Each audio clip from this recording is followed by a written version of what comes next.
Good afternoon, everyone. I want to break some very exciting and important news to all of you about what's going on in my life. But first, I want to give you some background. First and foremost, I had a very excellent day today. Today is the last day of the old year. Tomorrow, March 21st, is the first day of the new year. Some people call it the first day of spring, but when you look at the ancient Egyptian calendar and the ancient Mayan calendar, you learn that the first day of spring is actually the first day of the new year. So I always look at it that. So let me tell you how my day was. My day was pretty excellent, as I stated. I have been going to the legislature for a total of 6 years now. And during those 6 years, I've testified in front of dozens and dozens and dozens of legislative committees about various aspects of public policy that the legislature is attempting to invoke, and discussing how those pieces of legislation either harm or help everyday Arkansans like myself. And in doing that, I have always left there feeling unheard, feeling unappreciated, feeling unseen, feeling unlistened to, until today. Today is the first day that I have testified in front of a committee, and I left that committee knowing that I was heard, knowing that I was listened to, knowing that I was seen. So I am really excited about that. You know, you testify in front of these legislators, and oftentimes you see them on their phone, texting, writing out shopping list on Facebook. I've seen several legislators over the last 6 years actually asleep while I'm talking to them. And then some just really, you could see the look on their face. They're just intentionally ignoring you. So today that was not the case. Today I had an opportunity to be heard and had a lot of questions. It's the first time in 6 years that a legislator has asked me questions after I testified. Matter of fact, they asked several questions. Several different legislators asked several questions. So let me get that off now. Let me get to the background of my amazing announcement. All right. In 1991-92, I do not remember the exact year, but when I left the United States Air Force Academy, where I was only the third Black Arkansan to ever attend the United States Air Force Academy, and during the Persian Gulf War, I was placed under house arrest because of my chosen faith as a Muslim. And that led to me resigning from the military and coming back home to Arkansas. There's a lot of PTSD stuff going on there that I'm not going to discuss. But when I came home, I became a long-term substitute teacher at what was then known as Henderson Junior High School. And I taught at Henderson Junior High School for a total of 3 years as the seventh grade social studies teacher. And I loved it. I took my class where the average grade was a D, where they all went from straight D's to straight A's. And after the 3 years that I was there, I did not have any student that had less than a C plus.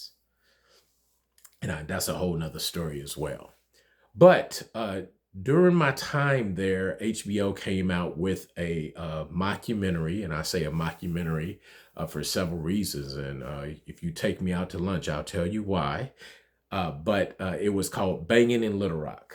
And Bangin In Little Rock really hit the young people that I taught at Henderson Junior High School hard, because first and foremost, they knew some of the people that were in that documentary personally. And second of all, they were very upset on how their city was portrayed, uh, and how it was not as factual as the mockumentary led them to believe. So they were upset. They would come to class and they would talk about it, and they would talk about how they hated HBO and how they wanted to protest and, tell their parents to cut their subscriptions to HBO. And I sat and I listened to them moan and groan for about 2 or 3 days. And then I finally said, hey, don't hate the media, become the media. Don't hate the media, become the media. And with that Friday, when I said that, I gave them all a homework assignment to go home for the weekend.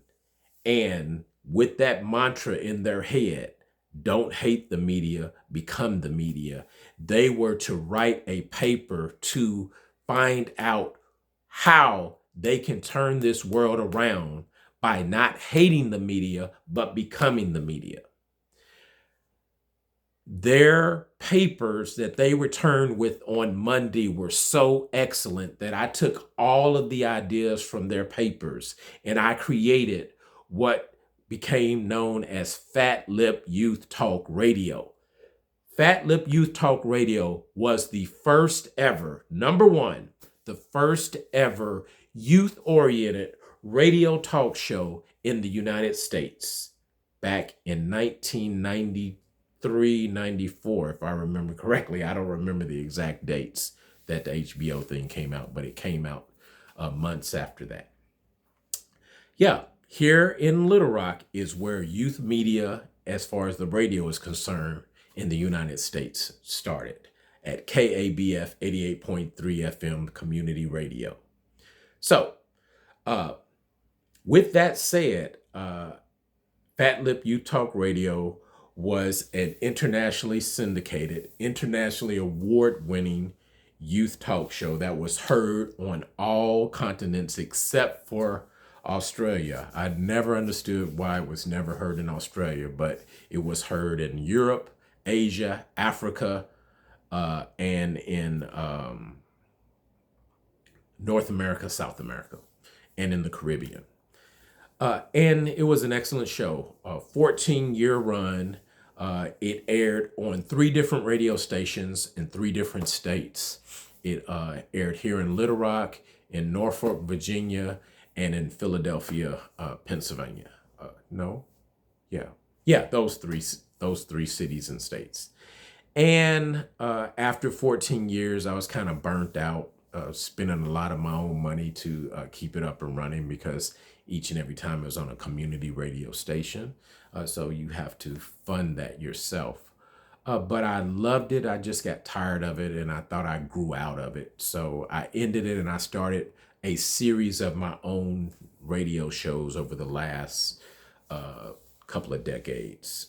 My most recent radio show I did here in Little Rock when I returned here about 12 years ago. My wife, Clarice, she and I started Jadestone Vintage Soul on KABF 88.3. It was on Tuesday afternoons. And that was yet another internationally acclaimed and internationally award-winning show. I think every show that I've done has been a really good show. And matter of fact, when I was at KABF today, talking to the station manager, DJ Prophet, he actually gave me a letter from someone from, I think it was Fairfield Bay, Arkansas. That's a real city. Fairfield Bay, Arkansas. I think that's where it was. But it was a letter from someone who listened to Jadestone Vintage Soul on a regular basis, and she just wanted to say hello and talk about how much she missed the show and how much it positively affect her life and how she wants the show to come back on the air. Well, it is going to happen some way or another. So I have a new slot on KBF every Saturday from 3 p.m. to 5 p.m. Central Standard Time. What we're going to do is, I think every alternating Saturday, every other Saturday, Fat Lip Youth Talk Radio will air, where we will allow the young people of Arkansas to put their voices out on what's going on in their world today. It's vitally important today that we do that. And then the other two Saturdays each month, when Fat Lip is not on the air, we'll do something Jadestone Vintage Soul-ish, in that genre, where we have a talk show that is arts infused, and that's exactly what Jadestone Vintage Soul was. I'm contemplating on how to do it. I actually used to run a radio station for the city of Little Rock before one of the city directors, who shall remain nameless, fired me because I would not do something that she asked me to do that was unethical. So that's it. That's my announcement. Youth Talk, Fat Lip Youth Talk Radio is back on the air. I cannot give you a start date right now because I do not know. I originally was going to start the first Saturday in April. However, just within the last 3 weeks, I've received about 6 different invitations to speak in 6 different cities around the globe. 2 of those invitations are for April. One being in Portland, Oregon, I think the second week in April, and then one being in Las Vegas, I think the third week in April, if I remember correctly. So I won't be around all of the months of April, and then it also gives me time to get the posse together for the young high school and college students that will be on Fat Lip Youth Talk Radio. And we have a grant that can help fund that, so it doesn't have to come out of my pockets like it did last time. So I am so excited that I am back on the air. I've been in radio since I was in my early 20s. Let me see, 1992. So I started when I was 22 years old. I am 54 years old now. So that's almost 30 years of radio. So that's my announcement. I am back on the air, KABF 88.3 FM community radio, every Saturday from 3 p.m. to 5 p.m. Central Standard Time, starting in either April or May. Just keep a lookout. And as I'm spending this weekend brainstorming, but as I think about it more and come up with the concepts, I got to come up with logos. I got to come up with theme songs and,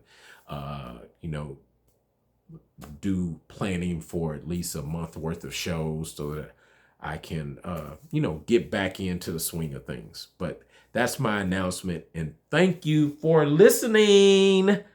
Fat Lip Youth Talk Radio is back on the air. I'm loving it.